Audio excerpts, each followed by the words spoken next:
Okay, so I'm making a video about the Maze Runner series, the book 1, book 2, book 3, and 2 of the films because I got a bit into the last film and then quit. I'd rather be peculiar.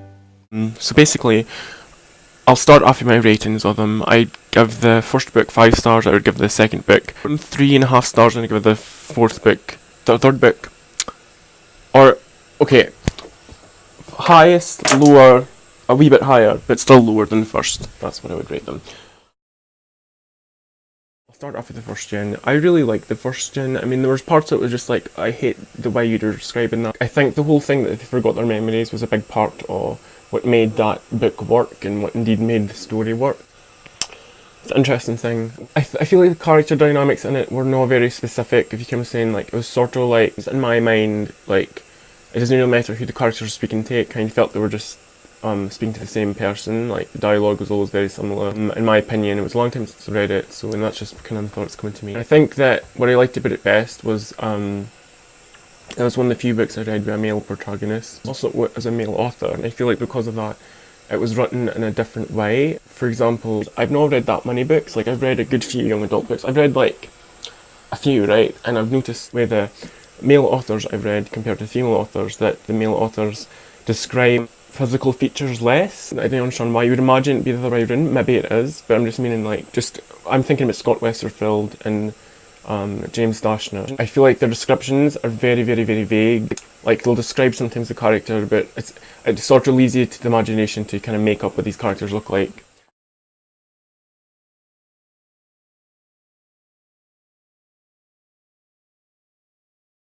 Anyways, what I also liked was that I feel like if you were reading the first one with like someone else, it'd be good. There's things to speak about, like the mystery of it.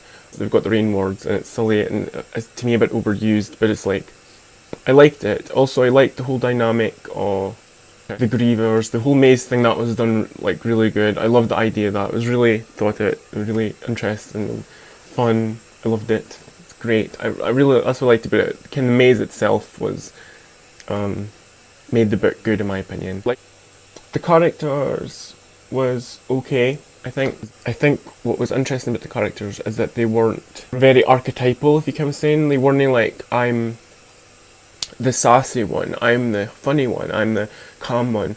I feel like they were just sort of like run-of-the-mill humans. Like, they weren't portraying a character, they just felt like people, which was interesting. I think my favourite thing about it was, it felt like it was written a while ago. It felt like it was written a few years ago, which it was, and it felt that something about it felt nostalgic.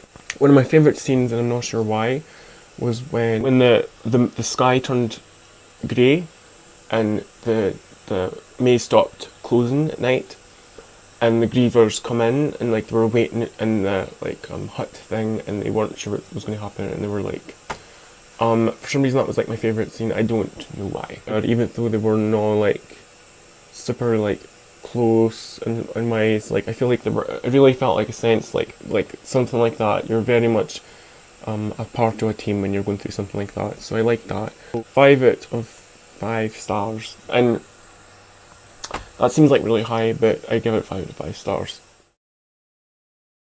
So the storyline of second yen, which I'll probably remember, is that they have to go across the Scorch, and that's phase 2 of the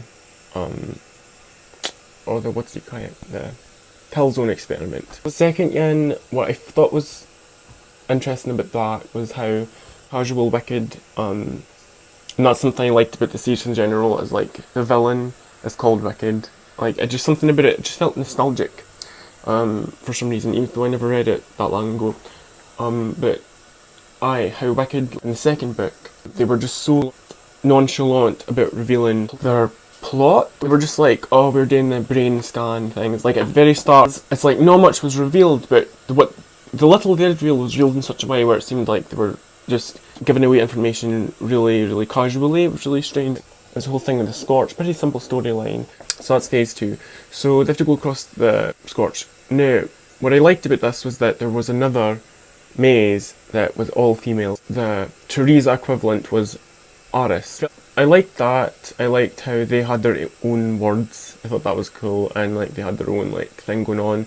It felt like two stories parallel, and I liked that. I liked that whole dynamic. Like there was more of them, and because they both went through the same thing, these different maze humans, and I liked that whole dynamic of like how they were all going to Scorch, and there was only a certain. I think there was only a certain amount of spaces at the pickup point, and that was like this just unimaginable thing where it's like not everybody can get there, and it was also this whole thing where it's like they've got the antidote at the end, and meant to be they've all caught the flare, so there was that whole aspect of it.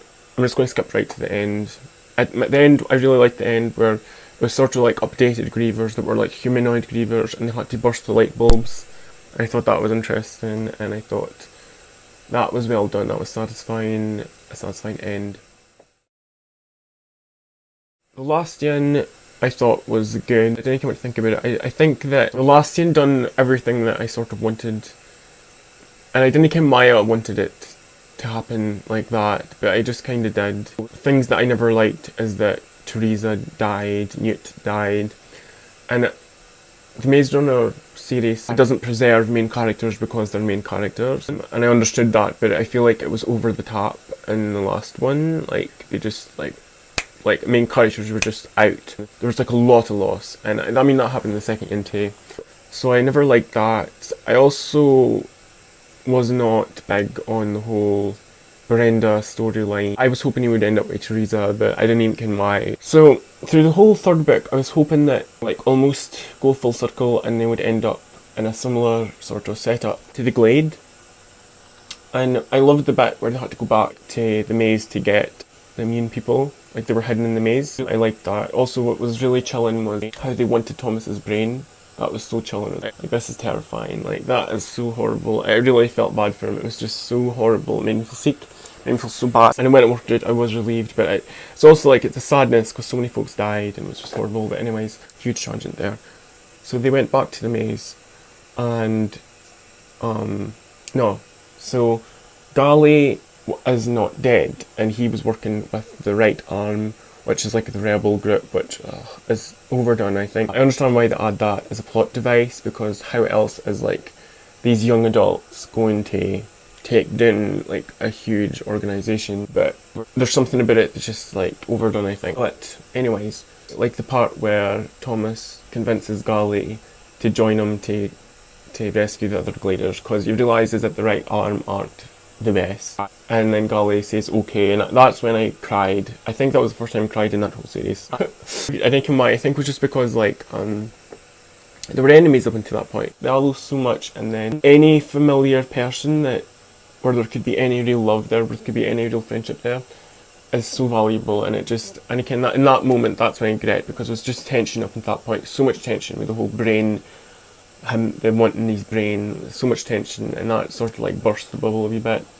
Then the end sequence was pretty amazing. It was pretty like epic. It wasn't amazing, it was horrible, but we had to go back through the maze and find the flat trance, which is like a teleportation thing, like a portal basically. And then Teresa dies, and that was horrible. And then they're on the other side. They're back in a glade of sorts, but it's not the glade, but it's like, and they have to restart humanity and civilization, and they're all immune. And I didn't like how, and I mean I get it. I thought the end was good, but it's kind of that way where I can look at it and say I thought it was good, even though I never wanted the characters to die that did, and they came in like. I liked how it ended, even though it never ended how I wanted it to end. But it did, but it never. I wanted it to end like that, but I wanted Newt at least Newt to be there, or at least Teresa. Like, but no, I couldn't, because Newt and Minho and Thomas were like main characters basically.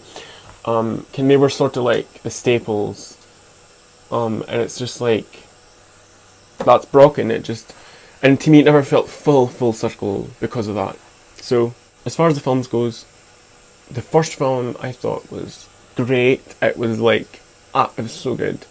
because I actually read the first book because I seen the trailer for the first film. I never seen the first film at that point. I read 2 books, then I watched the first film, and then I read the third book in like a day, 2 days. I loved the first film. It was great. It was like so true to the book in my opinion, and I loved it even when I thought like, okay, so I thought like they edited some things and I thought they made Gali like turn bad, like in the film. I thought they edited that and I was like, okay, I mean like, okay, I get that, but no, that actually was in the book, so it's like interesting because they never changed it, but I liked it even when I thought that, so it's interesting. I really liked the first film, and it had all my favourite scenes in it, and it done the Glade right, except for some things which just, like, everything's made out of sticks, and in my mind, that isn't what it was, but it was great. It was great. The aesthetic was fantastic. The acting, I think, was really good. I think it was really good, honestly. The characters were really good. The casting was great. The production was fantastic. The music was good. The tension was good. It had unique things that it took advantage of everything that the story could take advantage of in a film format. It was just awesome. I loved it. I loved that film so much. It was tense, and it's that's the thing. A book is tense, but a film in some ways can be even more tense in these action scenes. And it really took advantage of that. The whole maze dynamic in a film made so much sense. The Grievers looked how they should have in my mind. I mean, in my mind, they looked a bit different. They looked sillier, honestly, in the film. They were but they were so familiar to the book. It was just so cool because it's it really was they brought this to life. And they done certain things to make it so that it was still a surprise, but then it still ended up being the books. They never changed. It's they made it suspenseful, even if you've read the books, while still not changing the books. I love that. It was great. I really liked that, the Maze Runner film. It was fantastic. So I was really excited for second, and then they made it weird. In my opinion, they changed too much, and it was just it never made any sense. They took away the whole dynamic that I was speaking about, with the whole Team A and Team B. They had different mazes, different folk, but that was irrelevant because it was just they took the third book and mixed that with the second film, and it was weird. It was unnecessary. I liked the whole dynamic with Aris showing Thomas where what was going on and that whole thing. I liked it up until that point. I even liked the whole escape, which was from what I realise is the best scenes, even when I didn't realise they're for the book, is the ends to the book. Why do folk not just stay what the book done? Because at the end of the day, I feel when somebody's writing a book, they're the best writer of that story. You know what I mean? So it's why not have them write the film? Why not have them why not just use the book? I didn't understand that, but anyway. Because it's better, do you know what I mean? So they edited it and they made it more complicated, and I didn't understand why they did that in the film. The film has less time. Why make something more complicated and not as good? I didn't understand that. Or not as much like the book, and that's what the fans want. They want it more like the book. They really do. Do you know what I mean? So I loved the first one so much, and then the second one was okay, it was weird, it was odd, and it had Alita Battle Angel in it. Ooh. As Brenda, and something about it was just weird, and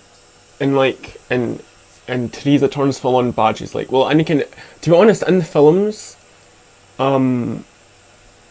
it's different because I never seen the last film right through. I seen it 15 minutes in, and I should have watched it before I done this. In the books, okay, it's the stakes are really high. I mean, through the whole last book, I was thinking, why does Thomas not just go back and finish it? Because I was I understand why after reading the book, but he never knew that. He never knew they were trying to take his brain. So why does he not just go back and finish it?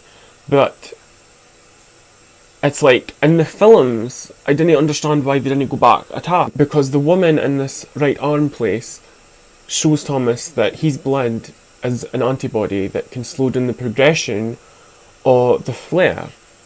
And in the books, I think it's the Bliss stuff that does that. So it's if his blood can do that, like, why would you not go back? Why would you not go back and give some blood to save folks' lives, prolong folks' lives? Like, that doesn't make any sense. It makes me, it's so stupid, in my opinion.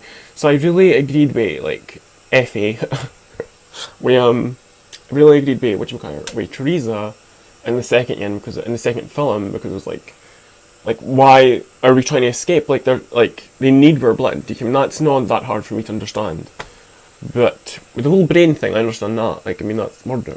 But, like, your blood, I mean, folk donate blood in this modern... Can folk... And they should. I mean, like, that's not too much a price to slow down somebody's disease. I mean, like, maybe not everybody should do it, but, like, I understand, like, but, I mean, if you're, like, healthy, it won't, if only doing harm, like, and again, anyways. I have to keep them just, knocked it. But, so, I understand. Anyway, how can I speak? If I was in a situation, I'd run away, let's be honest. But, so, it was a weird film, they took away the whole aspect of, it wasn't the Scorch trials, really, because it was just the Scorch rebellion. I seen that on YouTube comment, it's so true. It's like, it's not even the same thing. So I'm just going to try and give the films and the books stars. So I ordered on the books, actually. So I'm going to give the films stars, the 2 films I saw. I give the first one 4.5 stars. Between 3 and 4.5 stars, depending on the mood. I think that's a big thing that folk don't do when they rate. Like, if your mood's different, it'll be a different rating. The second film, 2 stars. That sounds so critical, but like, I mean, it's 2 stars. It's not like nothing. Like, there's things I liked about it. I liked the first one so much. It would probably be a good film if I never. It's almost like just in contrast to the first one. I never really liked the second film better. So I mean, and again, in conclusion,